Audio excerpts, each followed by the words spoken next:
Darshan, the glimpse of the sacred. Sacred और भक्त के बीच स्थापित वो पवित्र और आध्यात्मिक संबंध जिसमें धर्म, डिवोशन, भक्ति और तीर्थ यात्रा सदियों से संरक्षित भी हैं, जिन्होंने संस्कृति को एनरिच किया है और सभ्यताओं को, देशों को कनेक्टेड रखा है। Darshan is at the core of PM Modi's efforts in exploring shared heritage with nations that celebrate Buddhism, devotion and Buddhist culture in Southeast Asia, Nepal, Japan, Sri Lanka, and recently Russia and Mongolia. Last week, an Indian Air Force aircraft landed in Russia's Kalmykia Republic with sacred relics of Lord Buddha.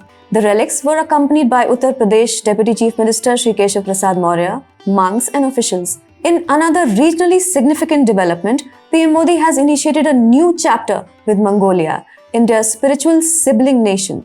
The president of Mongolia was on a visit to India last week.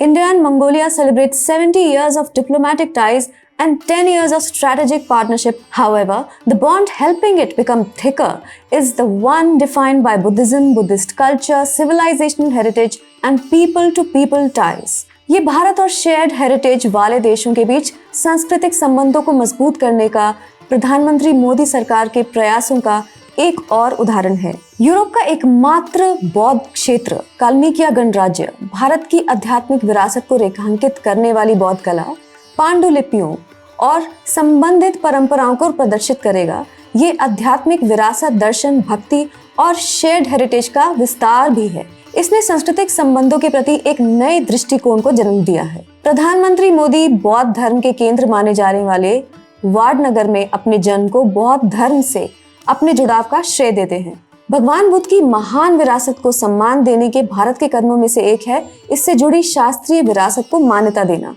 Modi सरकार के कार्यकाल में पाली को एक शास्त्रीय भाषा के रूप में मान्यता दी गई और इसके प्रिजर्वेशन, डॉक्यूमेंटेशन और शेयर्ड कल्चर के साथ शेयरिंग के लिए अथक प्रयास किए जा रहे हैं। नमस्कार, आई am Sumati Maharshi. Welcome to the pamphlet. Under PM Modi, India is continuously working to strengthen cultural ties enriched by Buddhism, the veneration of the sacred relics of the Buddha, and the sacred relics related to the Buddha. PM Modi is making possible a reset of the idea of pilgrimage in Asia for elevating partnership, cultural and strategic. यही नहीं, प्रधानमंत्री मोदी ने pilgrimage के concept को एक नया विस्तार दिया है। वो कैसे? So under PM Modi's unique outreach exploring shared heritage and Buddhist cultural connections, the sacred sets on a journey to the devotee.